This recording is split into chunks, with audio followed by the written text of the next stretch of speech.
Warning: the following podcast contains adult language and childish comedy. Listener discretion is advised. And now, please adjust your headphone volume to an unreasonable level and enjoy the most dynamic and electrifyingly entertaining podcast ever to conquer cyberspace. This is Amish Baby Machine.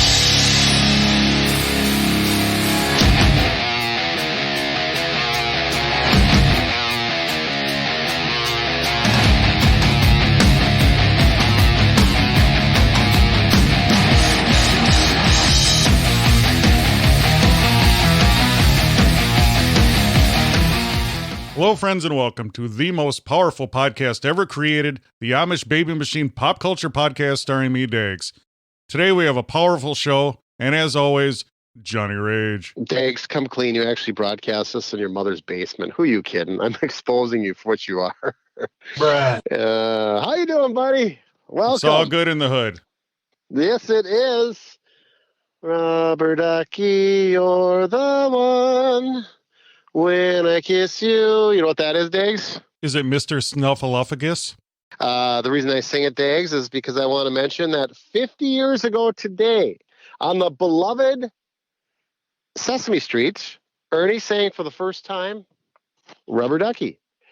And it's on the top 10 charts. And so today, here's our long-distance dedication with Ernie singing Rubber Ducky. What happens if you ask Siri how to get to Sesame Street?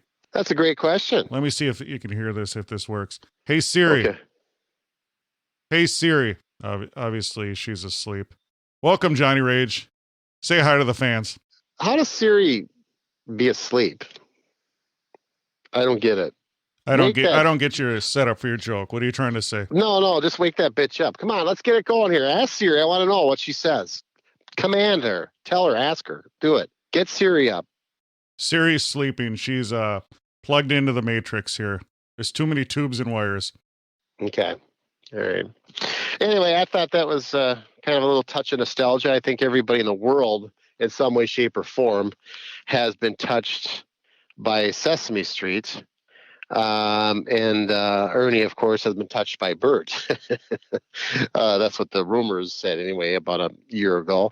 But anyway, how do I do that? I take such a wonderful thing and just dirty it up. I apologize. I want to apologize to the flock for that. How you doing, Diggs? Powerful show today, Johnny Rage. You saw a movie. What movie did you see?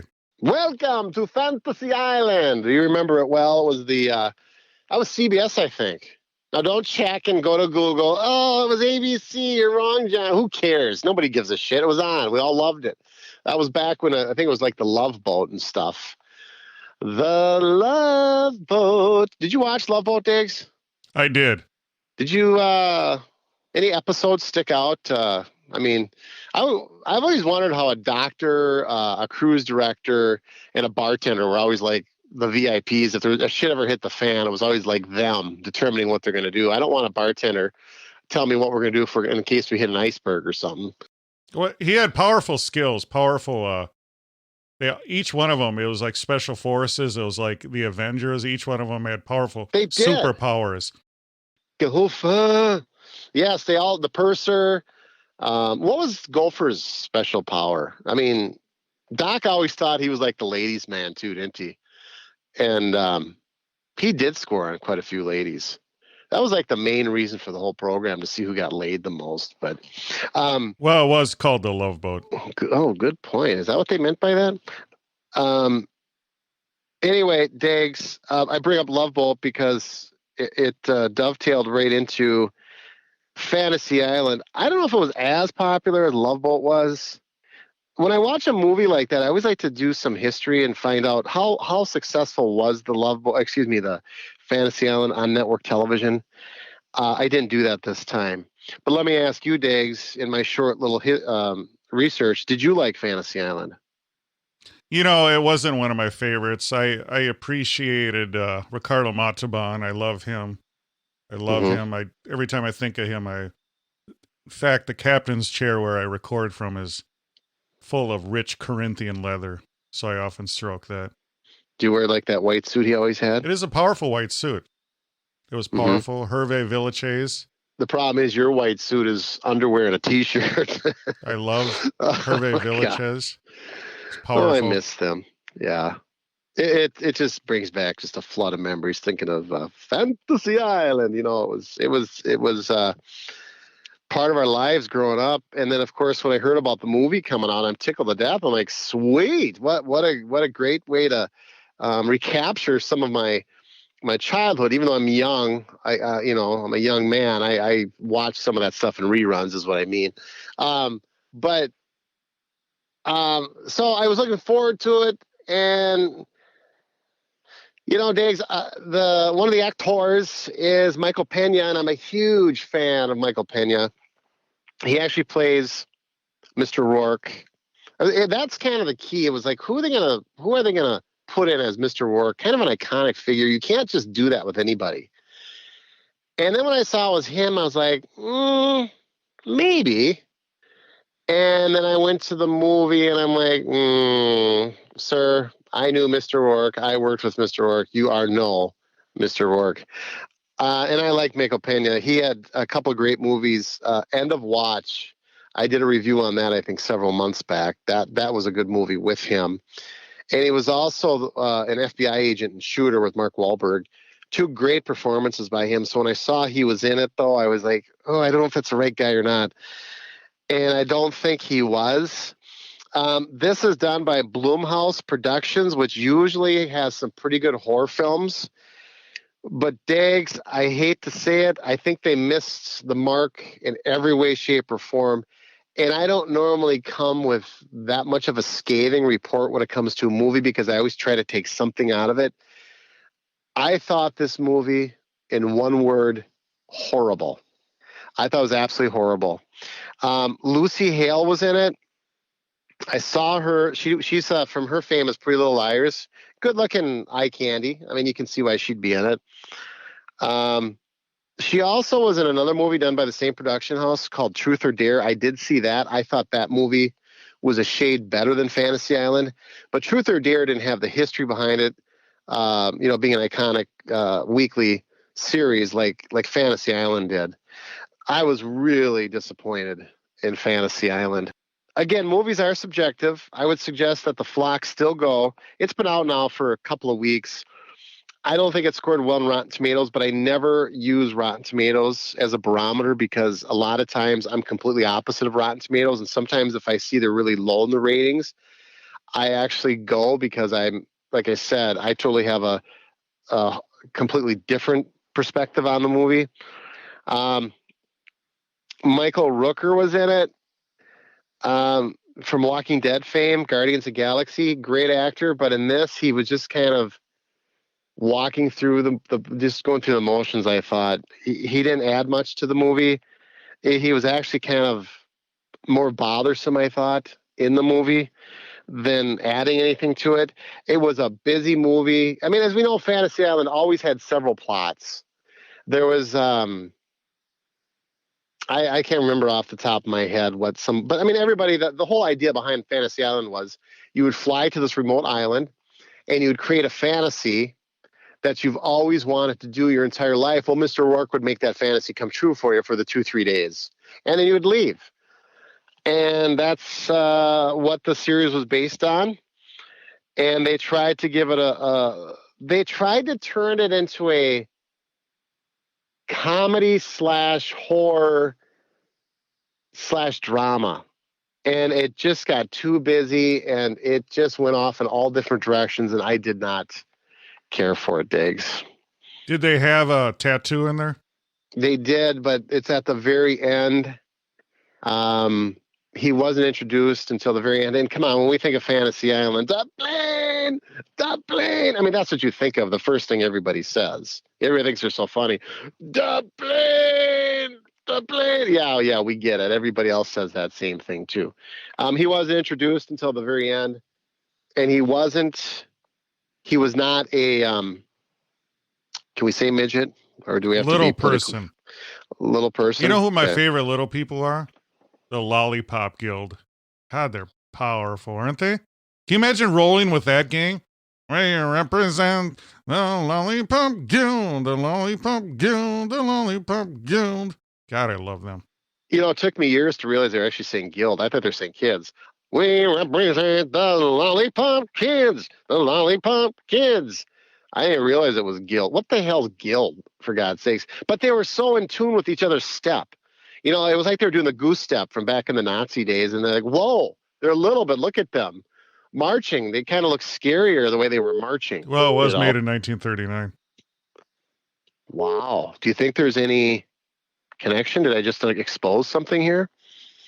We find things that like that here on this powerful podcast, Eggs. The most powerful podcast ever created. So anyways, getting back to that wonderful movie review, I don't like to reveal too much. I just kind of gave you my thoughts, feelings. I'd love to hear somebody else. Is it, I mean, is it on an island? Is it pretty much the same, just new stories, new actors? I mean, what's different? What's the same? The seaplane comes in, and of course they have the panoramic views of the beautiful island, and there was always that infamous waterfalls cascading down when, you know, that's how it opens up. Do they say smiles, everyone? Ah, gosh, that's the iconic. Yeah, I don't remember. Can you imagine working for Mr. Rourke? What a dick he must have been, though. Because, you know, I mean, he's like, smiles, everyone smiles. You know, like, I mean, what a fucking slave driver that asshole must have been. Can you imagine? Jesus Christ. And like, you know, the guys are at the bar making drinks, like, oh, fuck, here comes this old prick. This fucking white ass suit. Well, you know what I thought was funny, too, about Michael Pena? He's got more of a relaxed Miami Vice type suit on. Mr. Rourke was more polished. It was, you know, it was a more fitted suit. Michael Pena reminds me a lot of me.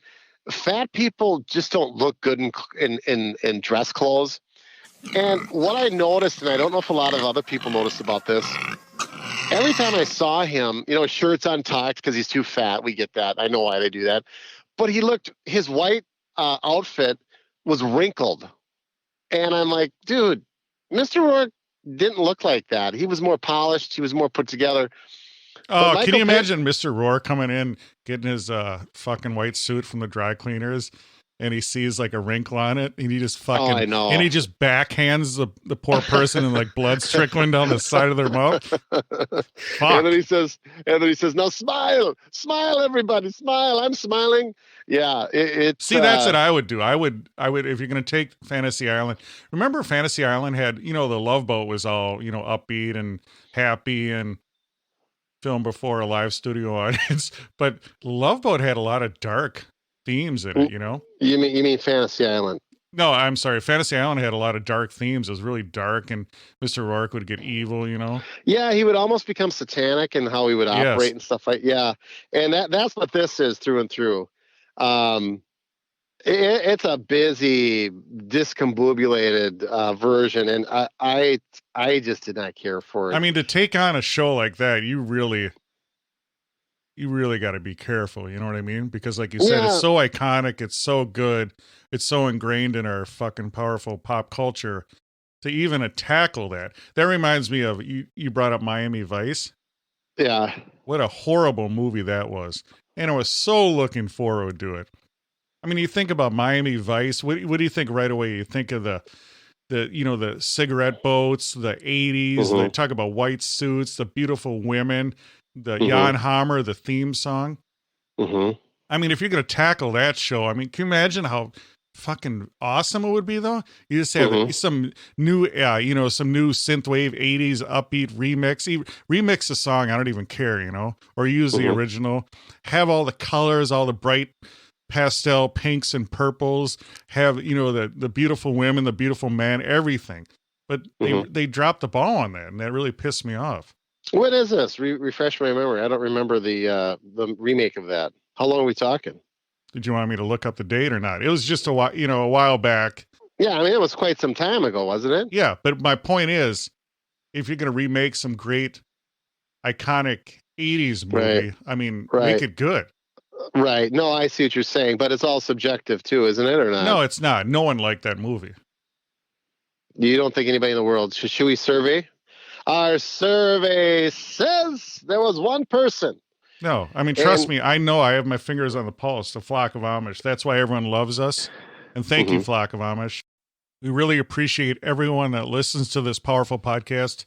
Make sure you follow us on social media, on Twitter at Amish Bee Machine, Instagram, Amish Baby Machine. Like our Facebook page, subscribe to our YouTube channel. However you listen to podcasts, please leave a review. A 5-star review is the most powerful, and it will unlock the secrets to the universe. Make sure you enjoy our merch. We have powerful merch. We're an indie podcast, and we really appreciate the support. We have t-shirts, hoodies, stickers, mugs, and it's all available on AmishBabyMachine.com. But no, trust me, it was a horrible movie. Was it? Yeah, I can't chime in or can't chime out. I can't get in, I can't get out. Remember that Crazy Glass House? For some reason, that just popped into my mind. I love this program because we can just talk about just useless shit, and people are like, "Where did this guy It's just not take useless. this?" It's powerful. It's beautiful. That's what, people are, the coronavirus, that's some heavy shit. No one wants to hear about that. They want to hear about powerful, happy things. I give out good vibes. If you follow me on Twitter at Amish Bee Machine, I'm constantly giving out good vibrations, powerful discussions like one of them was. Though, Dags, I just want to touch on that coronavirus real quickly, though, because they've been talking about the H1V1B1 bingo that we had about 2008. You remember that big scare? Swine flu. They said there was like 1 billion people affected by that. Not killed, affected by that. The point is, this is small potatoes. Right now, we have, from the regular flu, 5,000 people that have died. And there's not a word about that. Now it's all about the coronavirus. The point is, it's not a pandemic. It's nothing we definitely have to monitor, but it's just getting way out of hand in terms of where people are just taking. Well, there's different ways to look at it. Does the flu crash the stock market? I mean, there's a lot of stuff going on. It doesn't matter. Even if it's imagined, it's having a powerful ripple effect across the country, across the world. Mm-hmm. That's my point. And the flu is something that's always out there. And it always affects, unfortunately, the elderly, the people with the suppressed immune systems, the children. But it's not the same thing comparing it. This is something that all of a sudden mysteriously came out of China. And now look at Italy. Italy is in big trouble. The vice president of Iran has it now. I mean, it's a big deal. And maybe it's hyped up. Maybe it's manufactured. Who knows? But my point is, it is a big deal. Well, I think anytime you have a virus that we have no clue where it came from, that is a big deal. All I'm saying is there's been other viruses that have done way more damage at this, that H1, B1, V1, C1, or whatever it was, that rapidly moved within a month. This thing is at a slower pace. Now, grant you, maybe because they responded much quicker, but are you one of those doomsdayers? You're going to go load up on toilet paper, Dags? Doomsday preppers? Yeah. You going to get ready for this? Did you get your paracord bracelet? You know what? I've got a Japanese love bead I think will work just fine. I'll just take the bead. Oh, I'm sorry. Sometimes I get carried away. I'm sorry about that. I'll be fine, Dags. Don't worry about me. So, is your family preppers, or do you have a root cellar where you store all your roots? No, that reminds me, you took me back to a kid when you were saying roots and root cellar. When I was a kid, I don't know why even we have these cool things like we did back when I was a kid, but we had a root cellar where we would keep the canned goods and stuff. And every one of us had to take turns. My mom, we all tried to avoid her phone call because it always came about 4:00 because she worked, and all she was trying to do is feed the family, and she'd stop one of us, who'd pick up, but she knew we were in trouble. Say, what are you doing? You're like, nothing. Can you grab the pork chops and put them in at $3.50 and then go down to the fruit cellar, grab about 6 good potatoes, put those in. But the fruit cellar wasn't a place you really wanted to go into. It was dirty. It was dark. There was cobwebs. It was, you didn't want to be the one to go to the fruit cellar. And sorry, I'm sharing a childhood story. Days. Are you tearing up? No, just a very touching time in my life. But anywho. But you didn't really actually ever do that. You had your sisters do it. I wish I did. I had 4 sisters. My old trick was, my mom from time to time would try to get me to do dishes because she wanted to teach me what it was like. Well, I would purposely like drop them and stuff and bang them around. Oh, no, you leave. Go ahead. No, we can't have this. Get your sisters back in here. Oh, why, Mom? What's the matter? No, just go. Get out of here. Wow. I had a trick for everything. So you've been lazy your whole life. Now, let me ask you this. Yes. The coronavirus is affecting Diet Coke. And what are your thoughts on that? I saw that. If you read it's, it makes great for the media attention, but if you actually read that article, they said they have other areas that they can get that. What happens is China supposedly, I didn't realize how much comes from China. It's like, man.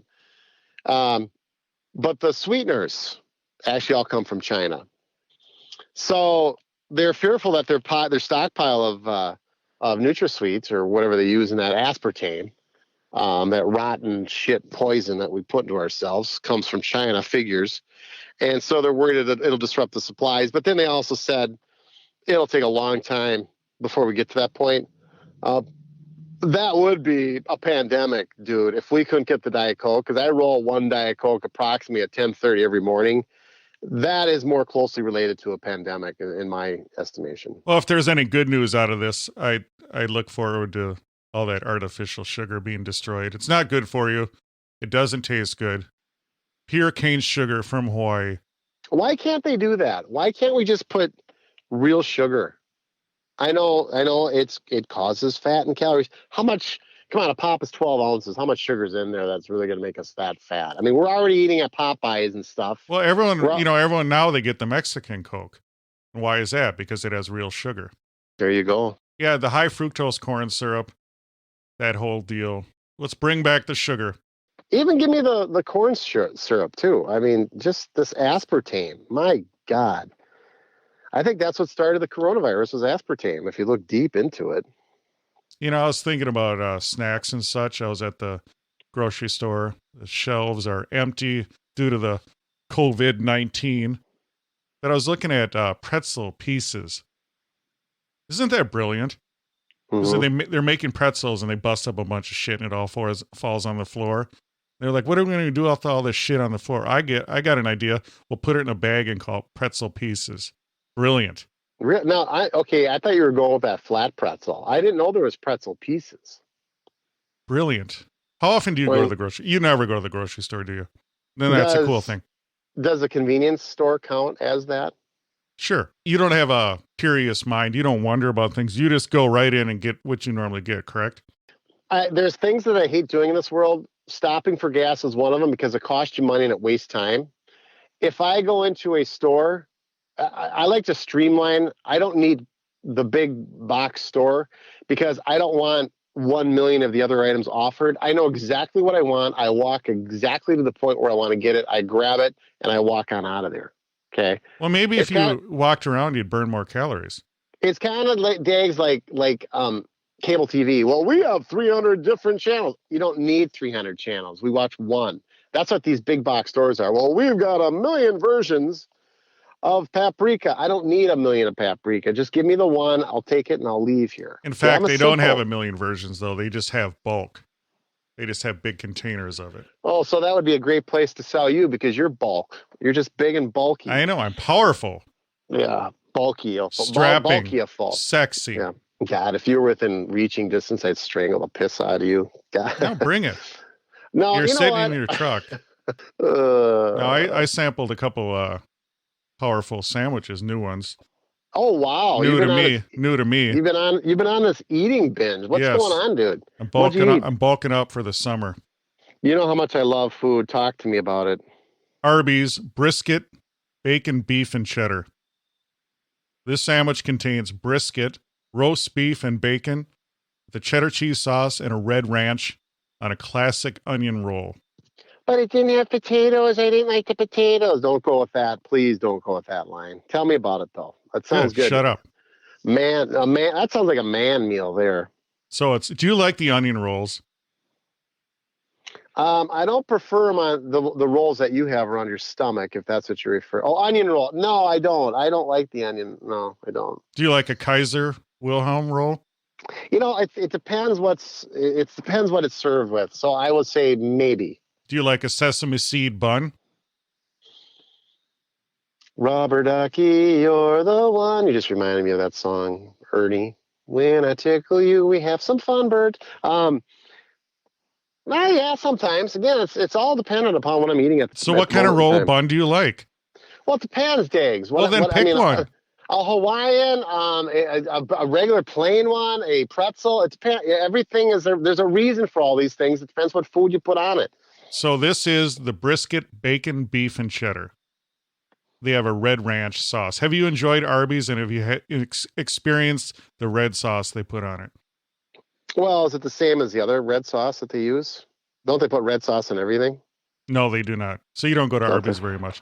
So the problem I had with this, it's bacon, brisket, and beef, cheddar cheese sauce. So first off, if you have cheddar cheese on something, would you add ranch to that? No. Exactly. And they hide the ranch. It's this red ranch sauce that doesn't taste barbecue-y, or it doesn't taste ranchy. I don't like it. And it's on the bottom bun. They hide it on the bottom bun. And that's, to me, that's deceptive, isn't it? Because you don't even know the sauce is on there. It's hidden on the bottom bun. And what it does, it soaks into the bun, rendering the bottom bun useless. I hate that. I when you put an accoutrement, or whatever you call the damn things, ketchup and all that stuff. Condom. When you put the condom on, make sure you unroll it from its pack. Or I'm sorry, when you put the condiment on, put it on the meat. Don't put it on the bun. I agree with you wholeheartedly there. It soggies your bun. I don't like a soggy bun. We talked about buns last week. I'm not going to get into that now. But let's get into it. But I'm going to tell you about the onion bun. What I don't like about it, it has the shrapnel that falls off. Yeah, all those little onion chippy pieces. Yeah, they're always falling off. And when you're sitting in the lazy boy, and you get up and you're just spraying the whole room full of onion shrapnel when you get up. So this had bacon. Well, first of all, the bacon was rubbery. Ooh, so bacon has to be crisp, correct? Absolutely, it has to be and straight out like a log. Yes, it has to be crisp, straight. The problem is the assembly of these. Like I talked about earlier, you didn't know what I was talking about on an earlier episode. But if you go and get a hamburger, a lot of times they let it sit there and the bun gets soggy from the juices of the meat. So this thing, you have the bottom bun is soaked with the red ranch sauce. You have the cheddar cheese on there. And then you have this bacon. It was a limp bacon. So if you're going to add bacon, that would be the last step you do. But the problem is, I know it's fast food and it's all thrown together and everything, but you would put the crispy bacon on last, eat it. Do you remember the McDLT? I do not. The McDLT, the theory was they kept the cold things cold and the hot things hot. And then you would get it home and you would assemble it. I do vaguely remember that. Yes. It was way too complicated for the average person, way too complicated for the average worker, but it was brilliant if you really think about it. So you would, it sounds like some of the Japanese would have, because they always have cool high-tech stuff and high-tech foods. I saw the Japanese have mayonnaise slices. Isn't that brilliant? Mayonnaise slices. So it was a slice, and then you would put it together and it would activate and just turn it into mayonnaise. They also have cool self-heating beverages that I think are fantastic. Like you'd get a cup of cocoa, and then chemically you'd activate it and it would heat it up. Isn't that cool? Yeah. I'm thinking too, you know what I had yesterday, Diggs? Do you like sushi? I will eat sushi. It's nothing I will go out of my way for. I had some California rolls and sushi yesterday. And I just kind of, do you even want to know what you're eating? People look at it like, oh, I wonder what that is. And you're kind of, you know what, I better not know, because I've eaten it and I've put it in my mouth. It's just best you don't know what it is, I think. California rolls, just veggies and rice. I understand that, Diggs, but please, what about the sushi? That's like octopussy and all that. So stuff. You don't eat that. Okay. Well, I don't know. I just eat it and shut up. You don't ask. When you eat sushi, you don't say, what is that one? I mean, is there a good one? This one, octopus. What about this one? This one, squid. No, you just eat. You don't ask, And that's when you get into trouble. Yeah, but what if you like it? You won't know next time what to get.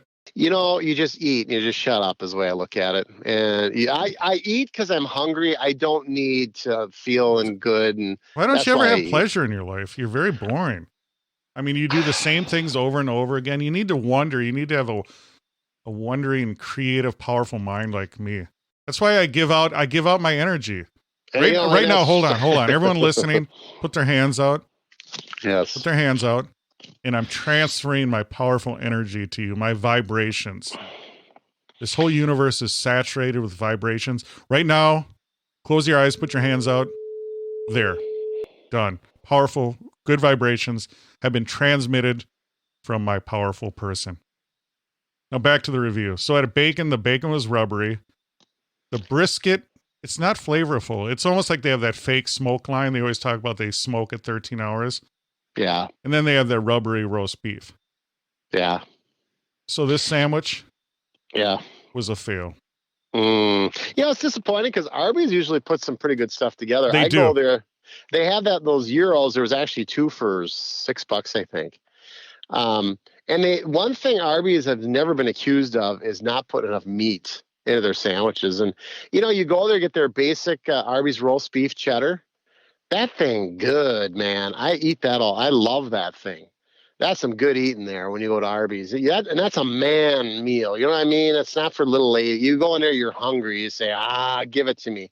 So I'm shocked you didn't like this big version of the I Arby's. like what I do like about Arby's is they try new things. I really appreciate that because if you look at like McDonald's, or something like that, it's always the same thing. I appreciate the effort. Brisket, bacon, beef, and cheddar. 1 out of 5 buggy wheels. Wow. That's pretty low on the old DAG scale there. Yes. I think there's too much going on. The ranch, the red ranch, cheddar cheese sauce, bacon, brisket, roast beef, too much. They did have a delicious sandwich called the Santa Fe. If they bring that back, that thing was fantastic. Now, one thing synonymous, though, with Arby's is cost. That sandwich had a roll in around 9. They always hammer you, though. Arby's nails you on the cost. You're right. How much? I hate to even ask, but how much was that sandwich? I honestly don't know because I get the potato cakes and everything. I'm sure it was well over $12 for some combo meal. Okay, yeah, because that's one thing about Arby's. If you have like 3 crumpled up dollars in your pocket, that's where you determine where you go. That's a McDonald's run. If you're sporting a 20, you can jump up and go to Arby's. No, I think if you only have 3 crumpled up dollars, what you do is you go to Taco Bell. Fantastic. On Tuesday. Taco Bell, fantastic. You can get $3 for $2.49. You can get a delicious chili cheese burrito. I recommend those. Fantastic. $2.49. What day of the week? Every day. Oh, go to $2.49, and it's a big cheese and chili, beautiful. 5-layer burrito is about $2.49 also. Yeah, because we've all learned about the great Taco Tuesday and how great of a day Taco Tuesday can be, but man, it pays for a messy Wednesday. What can you get for $2.49 at any other fast food restaurant that's going to fill you up like that? I mean, Taco Bell, all in all, is it used to be like Arby's was the top one, and now Arby's. I don't know. I gotta say, maybe Taco Bell is my go-to now. Wow. So you're switching out Taco Bell from Arby's? Yeah, Arby's is, like you said, it's too expensive. And I don't know. Yeah. But wait a minute. You appreciate all their hard work and effort. You're just going to diss on them like that? I mean, you said, I love the way they changed the menu. That's it? I'm just saying if you want to go money-wise. Oh, God. Honest to God, if you were within reach, dude. Anyway, Diggs, thank you for that. Very provocative. I got one more, though. Oh, man. What? Tell me. This is hungry. Taco Bell where they failed. 2 sandwiches, 2 failures today on the Amish Baby Machine Pop Culture Podcast, the most powerful podcast ever created. The Buffalo Chicken Nacho Fries Burrito at Taco Bell. This features buffalo chicken, their nacho fries, all rolled up in a burrito. Now, let me ask you this. Do you like buffalo chicken? Do you like the... Hate it. Okay. So imagine it's that flavor with the nacho. Have you had their nacho fries? I have not. So it's buffalo chicken nacho fries in a burrito. Horrible. 1 out of 5 buggy wheels. Yeah, I mean, just No, but picking that picture. But I like everything, but together it was a fail. Too much going on. The spiciness of the buffalo chicken sauce overpowered everything. So the fries, anytime you're going to put a fries in something like that, what's going to happen? It's going to get soggy. But I appreciate the effort on that. But the buffalo chicken nacho fries burrito is a no-go. Well, isn't there a deal? I think some of my team found there's going to be a French fry burger at Burger King where they just take fries. Yes. I mean, how lazy are we getting? That's brilliant, isn't it? Fries. What else can we do? Nothing. Just put some fries on it. Yeah, that reminds me of the pretzel pieces. I mean, they were literally sweeping the stuff on the floor, and now they put it into a bag. It's brilliant. I know, but I mean, you talk about Arby's does such a wonderful job with research and development on having the perfect sandwich, and then Burger King just says, fuck it, throw some fries on it, and we'll just serve it to them. How much do you think we can get finished, Bob? $3. Just give it to them, And then people are like, oh God, did you see what they did at Burger King? French fries on the bun. Well, that's it. Yeah, but it's awesome, Burger King will win the award for probably the laziest fast food restaurant there is, I would think. So do you think it's because it's 2 carbohydrates together? I just think because it's fat Americans, and Arby's tries to put some thought into it, but Burger King knows they're like, you know what? Americans are such fat fucks. They want fries. Let's just put it in a bun and call it good. And people love it. I'll tell you 2 carbohydrates that go wonderful together. This is a life hack pro tip from the Amish Baby Machine Pop Culture Podcast, the most powerful and influential podcast ever created. I'm going to start adding that we're the most powerful. We're influencers. Yes, we are powerful influencers. In fact, I should be a consultant for fast food. But anyway, my hack, when you're making spaghetti, 2 things: fry it in a pan. Have you done that before? Fry the spaghetti. You're talking about the next day. So it's refried. Yes, refried spaghetti. Okay, I have never tried. I have tried your refried pizza, but I have not tried refried spaghetti. Yeah, I don't know if I like that. I don't know if I can buy into that one. But you've never had it. See, that's the problem. You need to experience things. You have your boring, mundane life. You do the one thing. You don't detour from life. Take a detour. Take a chance. Serendipity. Do you know what that word means? No, you don't. But anyway, be serendipitous. Enjoy something. Wonder about things. But anyway, so you take your spaghetti. The next day, you fry it in a pan. Then you take the fried spaghetti and you put it between 2 pieces of bread. You have a fried spaghetti sandwich. God, fantastic. You would fit in so perfectly with the rest of them at Burger King. I mean, there's just like no thought of that. That's like going to the refrigerator. I'm too lazy. What do we have? Obviously, you're never in your fridge much because you just review sandwiches constantly. Do you ever even cook spaghetti, dude, or what? I mean, where are you getting spaghetti I'm an expert at Italian cooking. So another hack. You want another hack? I'll give you a couple other ones on how to make spaghetti. Okay. Whatever sauce you're using, put a little gorgonzola cheese in there. Oh, that's really stepping out on a limb. Little cheese and some spaghetti sauce. What else do you got, hack? Now, another thing is when you toss your pasta, put butter in there. Mix some butter in and then put the sauce on. Brilliant. Hey, I got a story here I think is kind of interesting. Everybody's a fan. Do you ever watch Shark Tank? I love that show. Oh, I love it. Who's your favorite character on Shark Tank? Well, it's funny because everybody wants to hook up with Cuban is probably the most popular of all of them. Oh, is he? He's the worst. What do you mean by worst? Well, if you're going to pick your favorites on there, it would not be Mr. Cuban. You don't like Mark Cuban? No. What's his real name anyway? That's Mark Cuban. No, that's a nom de plume, a nom de TV. Wonder what his real name is. I should look it up. I don't know what you're saying, dude. It's very well known. It's a character name. His name is not Mark Cuban. So go ahead. I'll look it up. Okay. Well, so you're trying to tell me Barbara Cochran and Mr. Wonderful? Mr. Wonderful's name is Mr. Wonderful. That's how they roll on that show. Sweet. Anyway, you think of everybody knows Shark Tank, or maybe they don't, but people pitch their inventions or marketing plans in order to get one of these sharks to join them and fund their lifelong dream. Some people are actually in tears on the program because I just wanted this so bad. I don't care if it doesn't make us any money. I just wanted it. It's like, dude, it's like no thought. It's like Dave's spaghetti burger. It's just not going to go anywhere. But So usually Shark Tanks are pretty shrewd individuals. Well, Barbara Cochran, she's the one short-haired gal, probably about 60, I would think she is. She lost nearly $400,000 in an elaborate email scam that tricked her entire staff. Let me tell you about this, Dags, because I find it interesting that multimillionaires can lose money in a scam like this, because we're always getting hammered with that email chain that says that there's a prince in Dubai that has 35 million, but they've picked me, hand selected me to give me their 35 million only so they could give them back, but feel free to take 5 million. You know what I'm talking about? Have you ever had that email? Yes, the Nigerian prince, yes. Thank you. Well, Cochran said somebody acting as her assistant sent an invoice to her bookkeeper earlier in the week for a renovation payment. She told people, and if they're telling people, you know this stuff is true, she had no reason to be suspicious about the email because she invests in real estate. So the bookkeeper wired $388,000 to the email address. The problem was that the email address didn't belong to her assistant.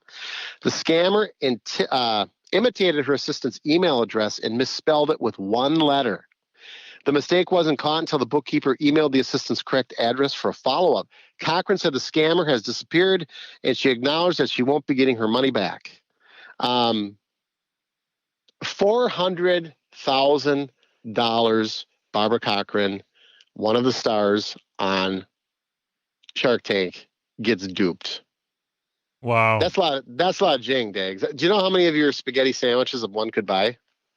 God, I love spaghetti sandwiches. Try that out. Refry your spaghetti, your bread of choice. I think it's time for me to go, so I do have spaghetti in the freezer or refrigerator. I'm going to grab it, and I'm going to do the Dags. I'm going to call it the Dag sandwich. Chabensky is his real name. And I got to see what I got a email that plane fares to Wuhan, China are going pretty cheap. I want to see if I can get there. Let's say China. Mark Cuban's real name is Chabensky.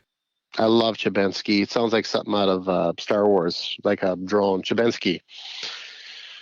Oh, Dags, what am I going to do with you? Always checking on things that I tell. When I say it's the law, when I tell you something, it's a law. Don't check. There's a lot of fake news. I wonder what you see through your eyes.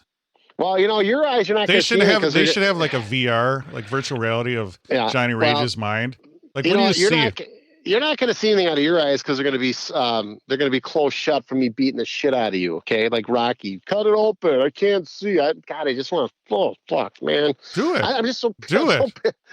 Do it, you keyboard warrior sitting in your little truck. Oh man, you can't do shit because I am the most powerful and influential podcaster ever created.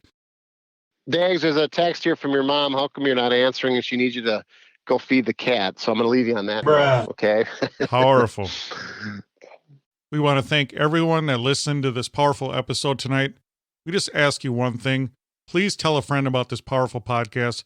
Please go on your social medias, share, like everything we do.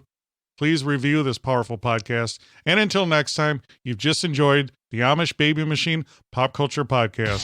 Thank you for listening to the Amish Baby Machine Pop Culture Podcast. It is available on Apple Podcasts, Spotify, Stitcher, and everywhere else fine podcasts are found. Please support our podcast through Patreon and shop our merch at AmishBabyMachine.com. Follow us on Twitter, Instagram, Facebook, and YouTube. This has been an Amish Baby Machine production.